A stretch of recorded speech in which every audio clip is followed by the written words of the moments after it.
Ladies and gentlemen, pagpasensyahan nyo na ay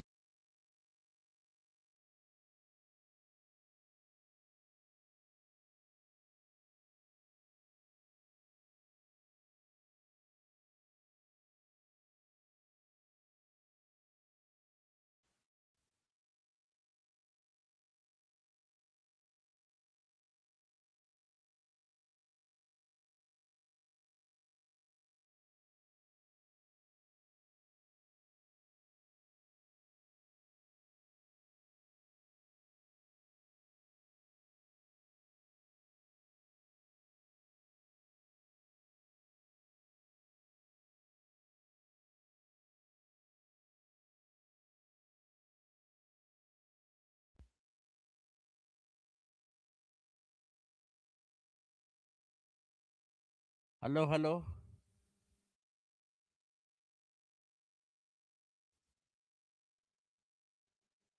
Okay. Saka-sakali maputol hanggang doon na lang tayo. Ito lamang, ulitin ko na lang bang konteksto, ipepresenta ko yung video. Ganito po yun. Ang pilit pala nilabag ng mga kasapi ng mga grupo ni BBM na mga congressmen na ibasura ng maaga ang impeachment na reklamo laban kay BBM. Dahil natatakot sila ay meron palang ebidensya na magpapakita na nag-utos si BBM na i-deliver sa kanya ang 8 billion pesos. Tahasan po itong sinabi ni Congressman ACT Teachers Party List Congressman na si Antonio Tino. At tahasan din sinabi ni Igay Erese. At nakita rin pala ito ni Leonardo Liveste. Kaya pala tinitiran nila si Liveste na matindi. Meron pala si Liveste ebidensya magpapakita na nag-utos si BBM na i-deliver sa kanya ang 8 billion pesos. So, binasura nila ng maaga kahit na lumabag pa sila sa proseso na opisyal ng House of Representatives ang impeachment na reklamo laban kay BBM. Ladies and gentlemen, meron pala ang may hawak ng record at naibigay kay Antonio Tino. At naibigay din pala, naipakita rin kay Igay Erese na congressman at naipakita rin kay Congressman Leonardo Liveste. May utos si BBM sa 8 billion na ibigay sa kanya. So grabe. So paano nila nilabag? Sa opisyal na proseso ng House of Representatives, 3 yugto po ang susundin bago titignan kung may probable cause o wala ang reklamong impeachment. Number 1, titignan kung sufficient inform. Sufficient siya inform kung mayroong tinatawag na sinumpaang salaysay na napagbiberipika. Ano dapat nagsasabi, dapat iyon na nabasa ng nagreklamo ang kanyang reklamo, naunawaan niya ng tudo-tudo, at ang lahat naman nakasaad yun ay personal niyang alam at ang iba ay galing or hango sa authentic na mga records. Nakapasa ang 2 reklamo, yung reklamong impeachment na sinampa ni Attorney Andre De Jesus at yung reklamong impeachment na sinampa ng Makabayad Black na pinangungunahan ni Lisa Masa, TD Casino, si Renato Reyes at iba pa. Ngayon, parihong 2 reklamo ay nakapasa sa sufficiency inform. Pangalawa, na yugto. Dito nila binasura. Ang utos lamang sa opisyal na proseso ng House of Representatives, alamin lamang kung sapat ang pagkabanggit ng akusasyon na kung basahin mo lahat, ay sapat na ito para matanggal sa pagka-presidente si Bongbong Marcos. Sapat na. Kasi nakalagay po sa kanilang binanggit na may ebidensya na magpapatunay na si BBM ay nag-utos ng 8 billion ay ihatid sa kanya, ide-deliver sa kanya. Kaya tingnan ninyo, kagaguhan. Sabi ni Eric Gitap, patawa kayo. Ikaw lang magtawa ka na magtawa kung gusto mo. Kung hindi ka po mahal, hindi mo mahal ang Pilipinas, sige magtawa ka na magtawa, Eric Gitap. Kung sino man ka, hindi kita kilala. So iyan po ang katotohanan. Ngayon, pakinggan natin ang reklamo ng katarungan na sinasabi dito sa plenaryo ni Congressman Antonio Tinio at saka ni Congressman Igay Erese. Pakinggan po natin.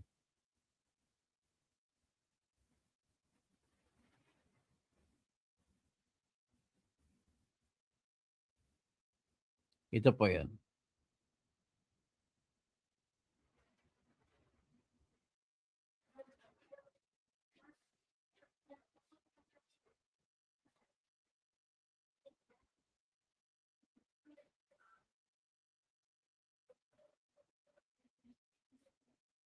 Dali lang, dali lang.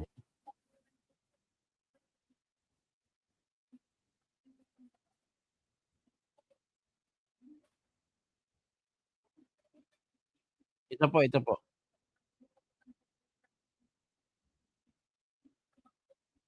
Si Congressman Leandro Libiste at Ulitin natin.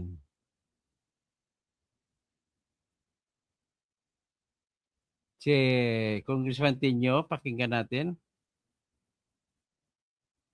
Are essential. Thank you very much, Madam Speaker. Majority Leader. Madam Speaker, I move that we recognize the Honorable Antonio Tinio of Actors Antonio Party Tinio List pala. for his manifestation. The Honorable Tinio has 2 minutes. Please proceed. maraming salamat, Madam Speaker.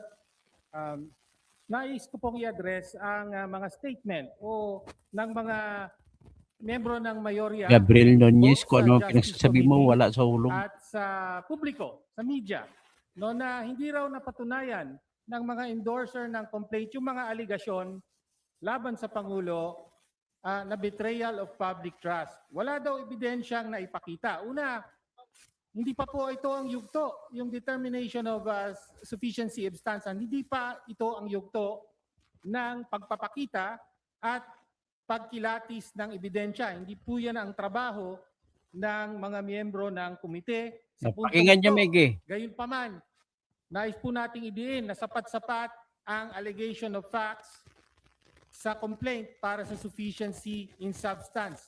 Meron pong ebidensya sa lahat, lalo na dun sa ikatlong bahagi ng complaint, ang aligasyon na direktang lumahok at nakinabang si Pangulong Marcos sa flood control corruption sa pamamagitan ng pag-utos ng insertion sa BICAM at pagtanggap ng kickback o commitment mula rito. Gamit na doon yung ebidensya sa pagtanggap ng kickback. Sa partikular, nasa complaint ng aligasyon na ayon kay Yusek Bernardo, nasa 100 billion na insertion na inutos ng Pangulo, 52 billion. Klaro sa binanggit nila na inutos sa ayon sa testimonya ni Yusek Bernardo na nag-utos si BBM na ipasok ang 100 billion na insertion. Ang kanyang direktang hinawakan at mula rito ay nagbigay siya para sa Pangulo ng 8 billion na commitment. Nasa complaint po yan. Okay, nakabanggit yan. Grabe naman kayo. Binanggit sa complaint, ang papel hindi lamang ni Yusek Trajib Olayvar, kundi pati ni Yusek Adrian Bersamin. Sino po ba si Adrian Bersamin?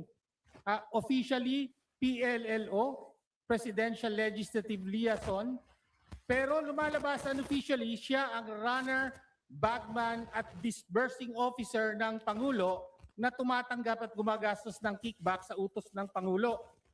Merong record ng komunikasyon sa pagitan ni Yusek Adrian Bersamin at ni Pangulong Marcos mula December 2024 hanggang July 2025. Kabilang dito ang mensahe noong Marso 24, 2025 ng pagtanggap ng delivery ng 8 billion mula kay Bernardo na pinarating kay Pangulo. Kasama ang acknowledgement o tugon ng Pangulo na okay. Sabi po sa mensahe, complete na po ang 7.122 delivery sa akin. Tapusin ko po ang computation today.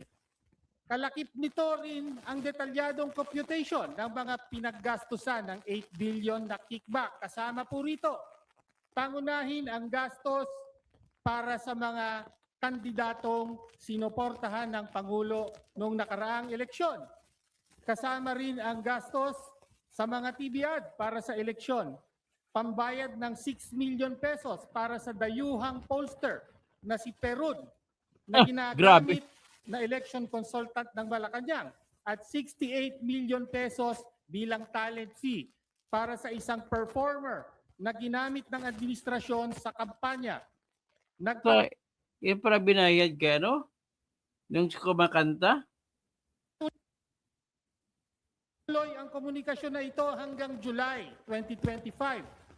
On July 10, pinaabot ni Yusek Bersamin na may delivery siya ng 2 billion pesos para sa Pangulo, sa Nara residence sa Forbes Park at sa sagot ng Pangulo.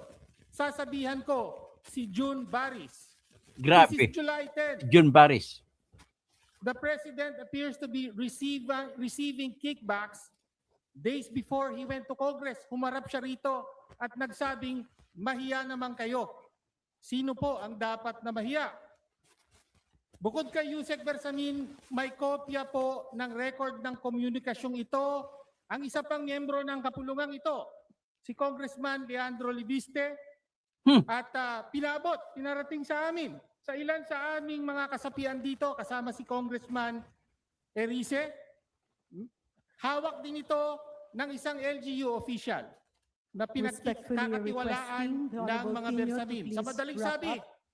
may malakas na ebidensya sa aligasyon na may alam na alam ng Pangulo ang corruption Si sa Andrew flood E. control. Direktang lumahok siya at tumanggap siya ng kickback mula rito.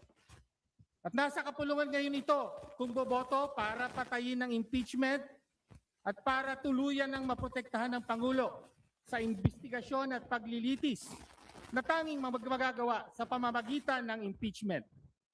Ngunit nasa kapangyarihan rin ng plenaryong ito kung boboto ang kahit 1/3 lamang para ituloy ang proseso ng impeachment hanggang sa paglilitis. Thank you very much, Meron Honorable ba Tino. nitong titindig para malantad Inisturbo pa ni Garin si Tinyo. Di pa nga tapos eh. ang buong katotohanan ng flood control? Meron ba ritong handang panagutin si Pangulong Ferdinand Bongbong Marcos? Ano man ang mangyari, patayin man ang impeachment ngayong hapon, lalabas at lalabas ang katotohanan. Mananagot ang Pangulo sa taong bayan. Maraming salamat. Thank you Madam very Speaker. much. Majority Leader. Oh, grabe ha. So, para participate na lang tayo sa February 25 na Trillion March. Para ba dumami? Grabe. Grabe yung pagnanakaw. Pakinggan natin si Igay Mr. Erice. Speaker, I move to recognize the Honorable Rolando M. Valeriano. Wala yan, Valeriano. Tuta yan. Committee cut off. Bago po ako magsalita, kino-confirm ko lang po yung sinabi ni Representative Tino. Pero hindi lang po ako, marami kami na maraming congressman dito. Kasama doon. Ayoko na lang sabihin kung sino. Madam Speaker, the Committee on Justice committed a grave abuse of discretion in dismissing the Lisa Massa et al. Impeachment complaint against President Marcos. It violated Section 5, Rule 3 of our own impeachment rules, which is very clear. Sufficiency in substance requires only a recital of facts and their nexus to an impeachable offense. Nothing more, no proof yet, no authentication yet, no trial yet. But what did the committee do? It conducted a mini trial. It imposed a higher unauthorized standard demanding personal culpability, sworn proof, and even evidentiary authentication at a stage where the rules do not require them. In doing so, the committee cut off the complainant's right to present evidence and testimony in the proper forum, which is the impeachment hearing. Kaya po hindi na present yung ebidensya. This does not just violate the rules, it undermines the very purpose of impeachment, which is public accountability. When Congress blocks the presentation of evidence, Congress blocks the search of truth. We have Tama. seen this pattern before. In the Senate Blue Ribbon Committee, Senator Lacson himself revealed links involving the Bersamins, yet no full investigation followed. The truth was mentioned, then buried. Now we see it again in this House. In the ICI, key commissioners resigned because they knew the truth was being suppressed. When the institutions meant to investigate corruption are prevented from doing their job, resignation becomes a form of protest. And let us be clear, covering up the largest corruption scandal of our time will not protect the economy. It will weaken it. The poorest Filipinos, those already at the margins, will pay the price. At this point, we cannot expect genuine reform from the Marcos administration. They are not addressing the problem. They are only managing the fallout. There is no capacity for self-reflection, no appetite for real reform. The ICI became a talking point. Nakakahiya talaga si Bibib, oh. Hindi pa na nahiya sa mukha niya. Kapal-kapal. Independent Commission law became a talking point. The reform agenda became a talking point. The real goal is survival until the end of the term, not improvement, not reform, not accountability. Dribble here, slow roll there, cover up today, paper over tomorrow. The next 2 years will be directionless, marked by political deal-making to survive at the expense of the people and the economy. As 2028 approaches, the president faces only 3 paths. First, prepare to be prosecuted by his successor. Second, go into exile like his father. Or third, remain in power through Grabe. chacha or extra constitutional means. A Grabing frightening warning. prospect. That is why I vote no on this committee report. The consequences of this mistake are enormous, not just for impeachment, but for democracy, the economy, and the future of the Filipino people. Thank you. Grabe. Kakahiya talaga. Majority Leader. Madam Speaker, I Pakinggan move to natin si, recognize ano, the si, Honorable Evgeny Vincente P. Emano, pakinggan natin si, Congresswoman Renico. manifestation. Batang The Honorable Congressman. Bambi Emano, our Deputy Speaker, is recognized. You have 2 minutes and 5 seconds. Ayan, Imano. Proceed. Given 2 Kurap minutes. yan. Thank you, Madam Speaker. Madam Speaker, we just heard the committee report and the sponsorship of our House Committee on Justice Chairperson, Representative Jinky Luistro, on the findings of the committee after it discussed the form and substance of the 2 impeachment complaints lodged against President Bongbong Marcos Jr. But Madam Speaker, I'd like to provide a snapshot of the deliberations and how parts of the discussions were not thoroughly considered and not as reflected in the committee report.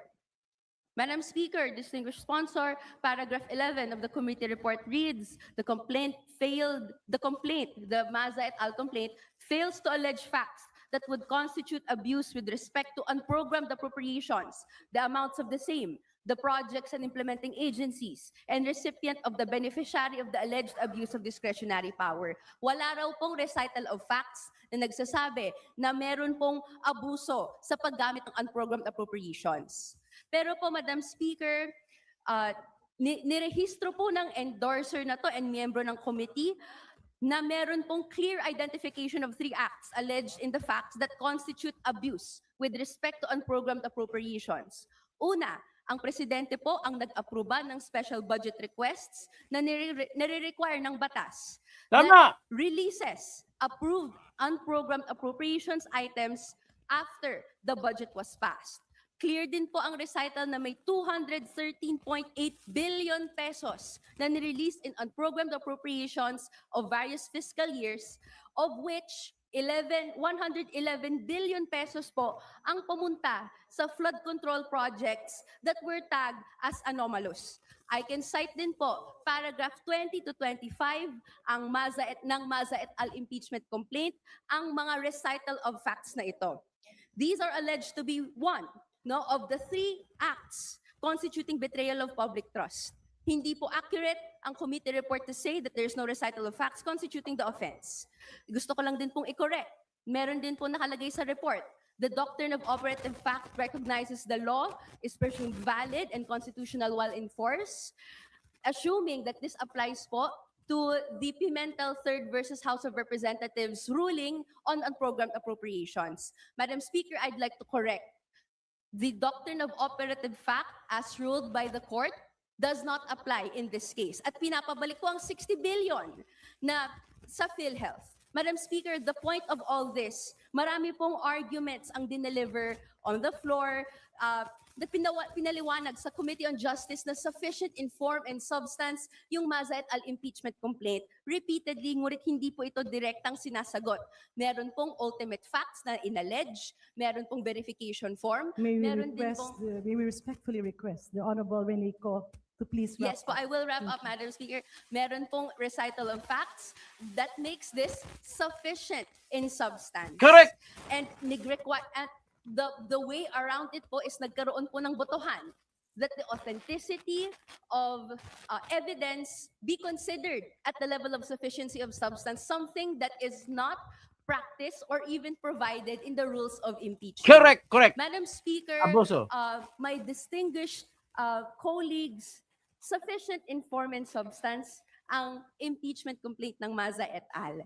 At very serious po ang mga allegations na nakalagay ito. Hindi po natin pwedeng itaboy or even hindi tignan. So therefore, I ask this body to be able to vote on the committee report in accordance with principles with conscience nga po, nang may bigat kung ano ang epekto kapag ang panawagan ng mamamayan ng pananagutan sa pinaka-available at constitutional Madam Speaker. avenue na ito ay hindi po magawa. Thank you, Thank Madam you very Speaker. much, Honorable Co-Majority Leader. Madam Speaker, I move to recognize the Honorable Jose Joboy S. Aquino Malaya, II Joboy. of the City of Joboy Butuan Aquino, for na his tarantado ka sa manifestation. The Butuan, Honorable Agusan. Joboy Aquino has Huwag 2 nyo na iboto yan minutes. sa Please Agusan. proceed.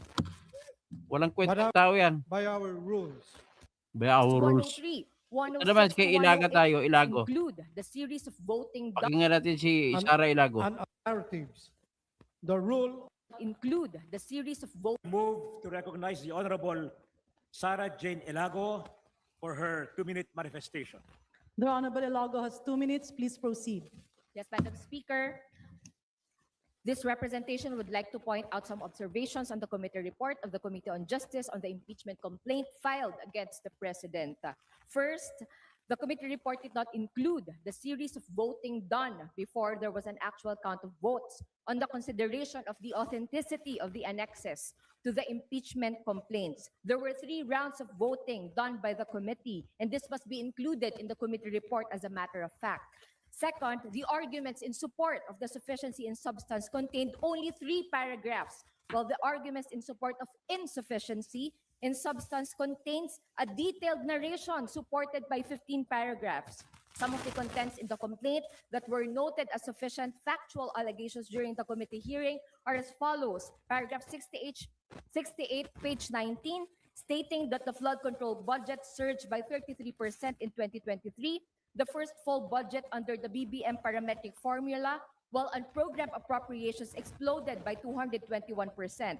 Paragraph 78, page 20, alleging that the implementation of the managed stage resulted in the concentration of contracts to favored entities, including the president's 2022 campaign donor and firms owned by high-ranking officials. And third, paragraph 84, page 20, as to the fact of the BBM parametric formula's geographic distribution that was determined not by hydrological science, but by the priorities of leaders who needed jurisdiction to host their allocated projects. Also included were the allegations in paragraphs 103, 106 to 108, 111, which supported the second charge of betrayal of public trust in connection to the president's abuse of discretionary power over the release of unprogrammed funds. Again, these allegations were noted as sufficient factual allegations, but were not included in the committee report. Third, the finding that the arguments in support of insufficiency in substance of the Masa et al. Complaint, paragraph 15, page 10 of the committee report states that the legal standard of command responsibility and personal culpability cannot stand because there is no statement that the president knew or should have known about his subordinates' unlawful acts. This finding is contrary to what the Masa et al. Complaint narrated in paragraphs 122 to 123. Moreover, it was contrary to what was manifested during the committee hearing that there was bad faith on the part of the president when he personally signed off on a system that bypassed rigorous planning and technical vetting, funneled billions to favored contractors and congressional allies, resulted in 421 confirmed growth projects and thousands of substandard structures, and left Filipino communities more vulnerable to flooding than before. It is therefore clear that the committee report did not faithfully reflect the hearing conducted on the impeachment complaint against President Marcos Jr. Maraming salamat, Madam Speaker. Okay, yan na. Let us tackle it. Now, para naman maintindihan ni Ma'am Rafael, Jeff Rafael.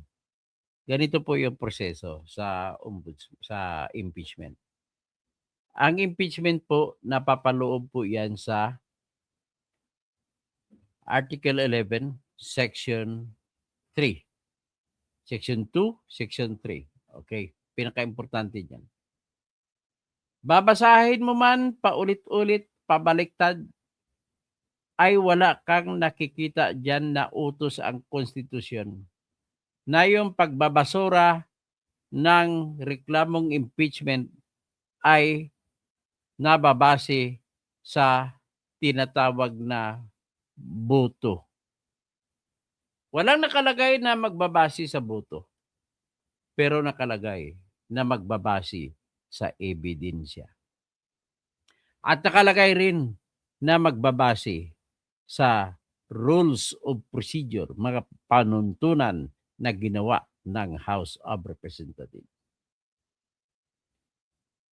Ibig sabihin po, walang kapangyarihan ang sinumang mga congressman na bubuto na ibasura ang isang reklamo na impeachment nang dahil lamang sa wala pa itong ebidensya. Bakit?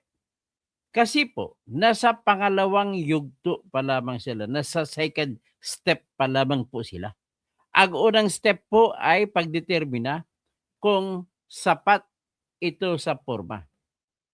Sapat po ito sa forma kung mayroong tinatawag na verification, na kung saan ang verification ay isang sinumpaang salaysay, na kung saan ang nagpumirma sa reklamo ng impeachment ay nanunumpa na nabasa niya ng buo, naunawaan ng buong buo ang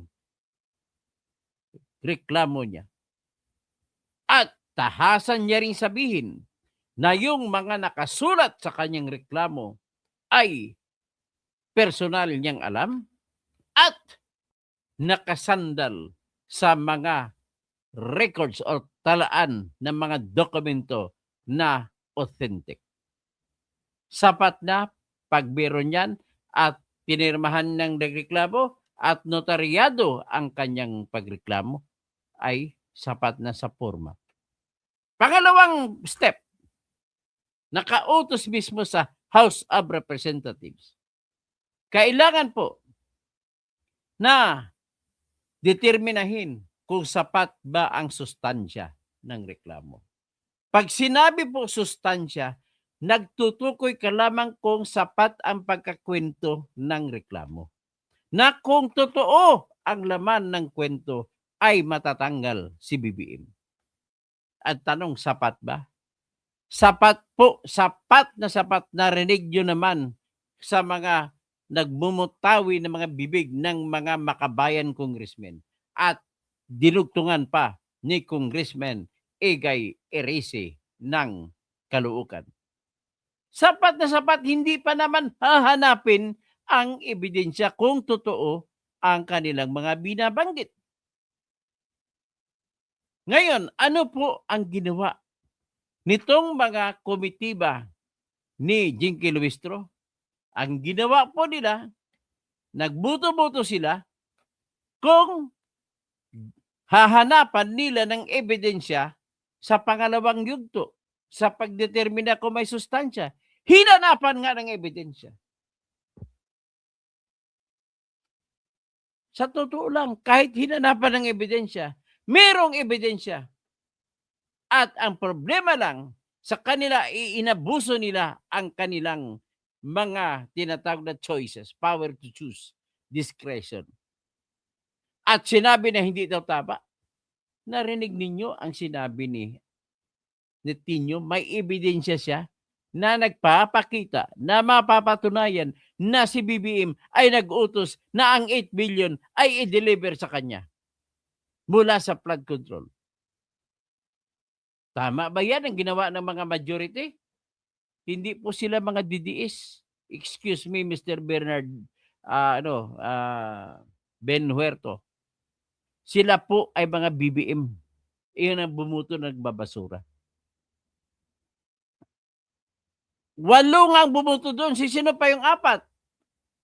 Si Congresswoman Renico, si Congresswoman Sara Ilago, si Congressman Antonio Tino, si Congressman Egay Erese, siguro ang 4 si Ungab. Bumuto si Ungab, bumuto yung 2 Duterte, si Paulo at saka yung anak niya, at may bumuto pang isa.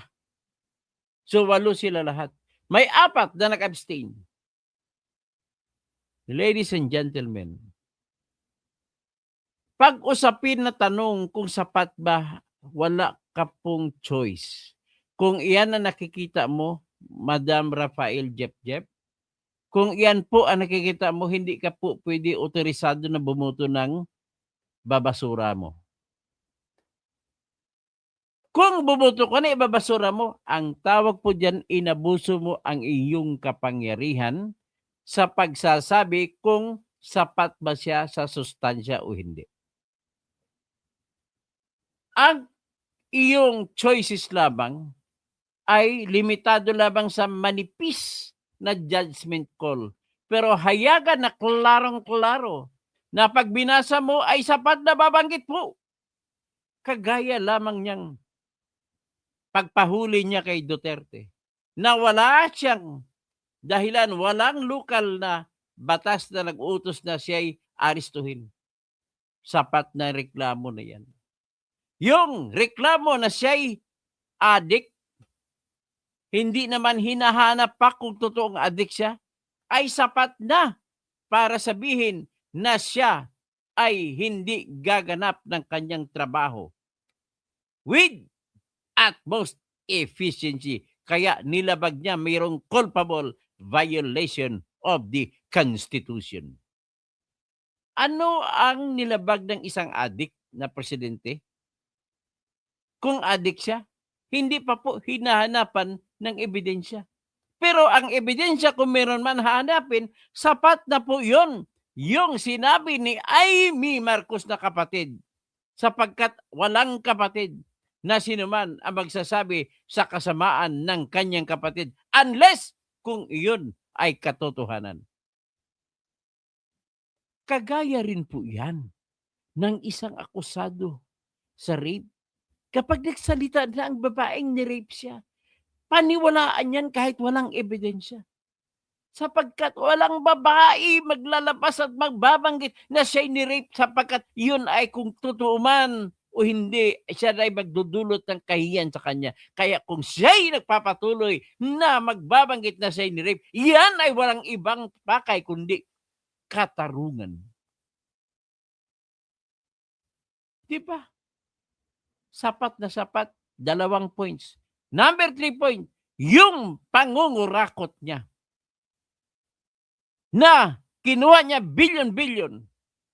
May sapat na ebidensya nakabanggit sa reklamo nila ni Antonio Tino na nagbabanggit doon na merong komunikasyon o utos si BBM na sinabi pa din na alam ni Congressman Igay Iresi at alam ni Congressman Leandro Legarda Leviste na si BBM ay nag-utos na ibigay sa kanya, i-deliver sa kanya ang 8 million na sinabi rin ni Roberto Bernardo na Yusek ng DPWH na totoo. Saan tayo pupunta nito ngayon, bayan?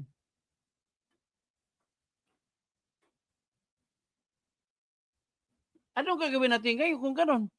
Paulit-ulit na lang ito. Kaya po, nawalan man tayo ng chance o pagkakataon na ma-impeach siya, i-impeach natin siya sa ngayong February 25. Tara na, sumali tayo sa Trillion March nila ni Kiko Aquino D. Huwag na nating isipin ang ibang issue. What is important is, tanggalin muna si BBM. Sumigaw tayo na, mga kurakot, ikulong na yan. Grabe kayo. Anong magagawa natin? Hanggang dyan lang muna tayo. Maraming salamat po. Pasensya na kayo at naputol-putol ang aking live dahil sa interference. Maraming sabihin ko sila katotohanan, marami po nag-hack sa akin. Wala na ibang interesado mag-hack sa akin kundi grupo nila ni BBM. Magandang umaga hapon po sa inyo.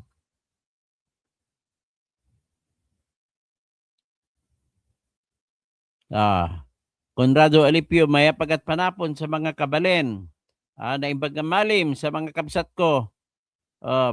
Maupay nga kulop sa mga padiko ng mga waray-waray. Maayong hapon sa tanan nga Ilogo. Maayong hapon sa waray, sa mga Buholano, sa taga Negros, taga Siquijor, at mga lahat ng Visayan speaking na bankan na mga lugar ng bansa natin. Marahay na hapon sa mga Bicolano. At sa lahat-lahat na, no? Okay. Arnie James Vlogs, insufficient all allegation, linaw pa sa sikat ng araw ngayon, kasana naman na naman abangan natin. Kay Sara, hindi po gagawan, maghanap lang ko ng pera, i-challenge ko po ito sa Supreme Court, yung nangyari na pinagpagbato nila. Sabi naman ni Merlan Mincher, Merlan Sieber forever, todo depensa talaga yun ng mga kabatan. Paano kasama sila sa pagnanakaw? Mabibisto sila, nasa kanila napunta. Yung mga bumuto, Catalino Castillo, tawa lang siya, Perny Pinto, Galaxy, tama po kay Turney. Arley, makapangyarihan talaga ang pera, naging bulag, bubo, bingi, at naging walang hiya. Kevin Jan, dapat di na binabatuhan na yan, dapat ang batas ang mananaig, sabi ni Kevin Jan. Yan, dyan di na dapat butuhan yan, dapat i-abolish ng mga ganyang gawain. So Legion Salon, lahat ng taga Bismen ready na for 2028. Election sure win na BP Sara. Romel Bingson, hinarang para maiwasan na makapagpresenta ng ebidensya ang mga complainants. Keep safe po, Dr. Tirador. Agyamanak, Romel Bingson. Berly Lopez, di nga, sinungaling ka, fake news. Ano pa? Ito mga kwento nito siguro tanggalin ko na ito. Kasi walang katuturan. Sari Manok, mauna na impeach Sara ha. Ito mga kwento itong ban the user. Si Coro Lucenio, saan ba sir ang Trillion March? Sa sa Luneta at saka sa People Power Monument.